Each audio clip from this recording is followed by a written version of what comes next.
Picture this. It's 2025. London. Washington, D.C., Paris, maybe even Berlin if they're feeling dramatic. Rain-slicked streets, probably. Important-looking people in well-tailored suits are huddled in quiet corners of ornate government buildings.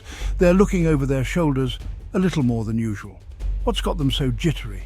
Is it the latest AI taking over their jobs? Close, but not quite. It's something bigger. Something that's making the usual global power players feel a distinct tremor under their feet. A tremor emanating from the east. There's a new name, or rather an old name, with a new booming resonance buzzing in the hallowed halls of power. A name that was always on the map, always part of the global conversation, but perhaps not always taken this seriously in the corridors of ultimate decision-making. India? Yes, that India. The country known for its vibrant democracy, its incredible diversity, its spicy food, its spiritual heritage, and let's be honest, its sometimes bewildering bureaucracy. Let's get into the heart of it. To truly understand any potential panic, we need to hit the rewind button. Go way back. Think about the era of powdered wigs, grand colonial empires, and ships that crisscrossed the globe, not always for friendly tea parties. For several centuries, a relatively small group of Western nations essentially designed and implemented the world's operating system. They drew the borders on maps, often with little regard for the people living there. They set the economic rules of the game. They even had a pretty strong say in defining what was considered civilized or modern. It was a very exclusive club, and they held all the membership cards. After the dust settled from World War II, these nations, led by the United States, built the institutional framework of the modern world. Think about the United Nations, the World Bank, the International Monetary Fund. These were all established with a particular worldview, a Western-centric vision of global order and progress. It was like setting up a global game of Monopoly where some players started with all the prime properties, Mayfair, Park Lane, Boardwalk, already in their possession. This system undoubtedly brought stability and prosperity to many, but it also cemented a certain hierarchy. This dominance wasn't just about military might or economic muscle. Now let's shift our focus to India.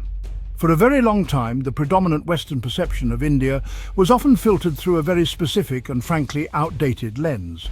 It was a narrative frequently dominated by images of poverty, spiritual exoticism, and concerns about overpopulation. Think of it as a land perpetually stuck in an eat, pray, love montage, but with the added soundtrack of bustling call centres. That particular picture? It's an old Polaroid, faded and dog-eared.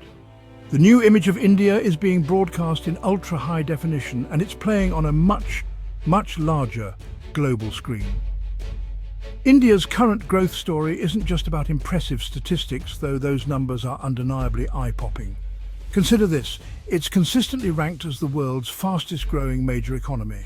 It boasts the planet's youngest demographic profile, a massive pool of youthful energy and potential. Its technology sector is not just a support system anymore, it's a global innovation engine, powering critical aspects of the world's digital infrastructure. This is not your grandfather's narrative of a slowly developing nation. This is a different kind of ascent, fueled by a unique dynamism. Okay, let's be real. The West, particularly the United States, has been the captain of Team Planet Earth for a significant period, especially since the end of the Cold War. They had the primary map, the most reliable compass, and definitely the coolest captain's hat. But now, the bridge of this global ship is getting a bit more crowded. Other significant players are confidently stepping up, asserting their presence and their perspectives. China's rise is undeniable. Russia continues to be a disruptive force. And increasingly, India is making its voice heard, demanding a seat at the main table. The ship isn't just sailing in one predetermined direction anymore. This evolving global landscape is what academics and policymakers refer to as a multipolar world. Section 5. Bollywood, Bites and Beyond, India's cultural wave. Global power isn't solely defined by the number of tanks you possess or the size of your GDP, it's also significantly shaped by hearts and minds.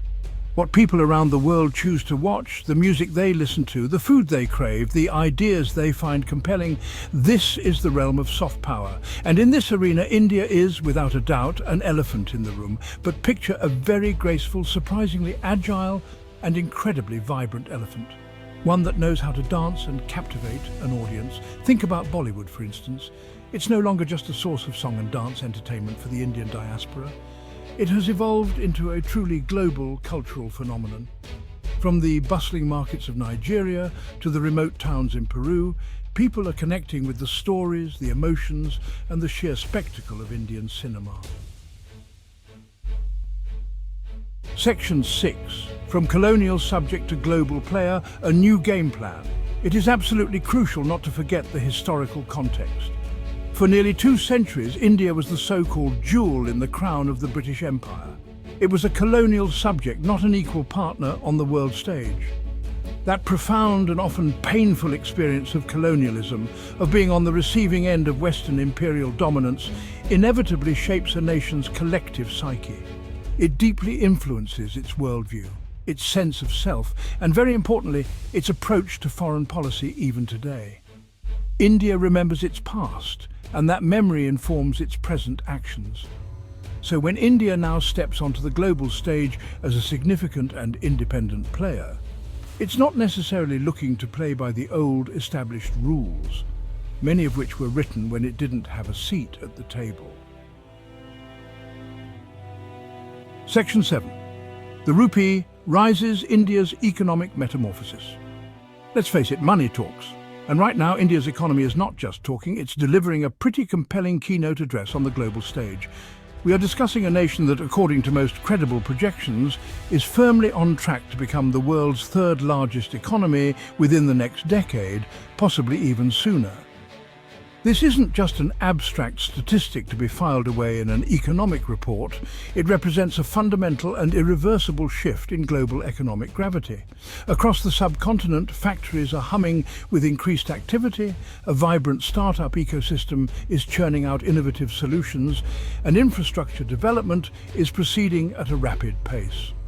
A massive and critical component of this unfolding economic success story is India's burgeoning middle class. This demographic segment is expanding at an astonishing rate. Section 8, the Crossroads: resist, realign or re-evaluate. So, here we are. The West, as a collective entity, finds itself at a significant fork in the road regarding its approach to a rising India. Or perhaps, to use a more fitting analogy, it's more like navigating one of those famously chaotic Indian roundabouts, multiple exits, a constant flow of traffic from all directions, and an unwritten set of rules that everyone seems to understand, except the newcomer. What then is the optimal strategy for engaging with India's undeniable ascent? Option 1 could be to resist, attempt to contain India's growing influence, try to preserve the old familiar global order. Frankly, good luck with that strategy. It's akin to trying to stop an incoming tide with a very small teaspoon. Option 2 might be to realign. This approach would involve trying to co-opt India, to integrate it more fully into the existing Western-led international structures and alliances.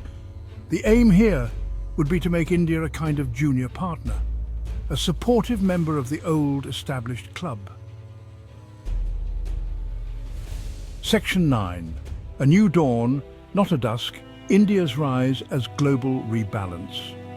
Let's try to be crystal clear about one crucial point. India's rise on the global stage is not and should not be interpreted as a harbinger of the West's decline.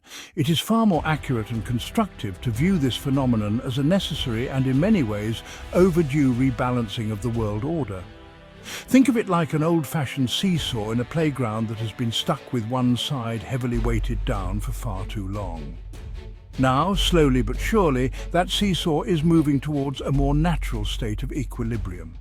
This is not a zero-sum game where one nation's or region's gain automatically translates into another's loss. India brings a truly unique and valuable blend of attributes to the global high table.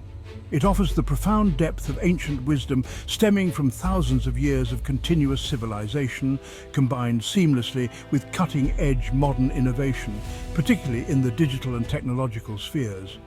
It proudly upholds a vibrant, albeit sometimes boisterous, democratic ethos in a world where authoritarian tendencies appear to be gaining ground in some quarters.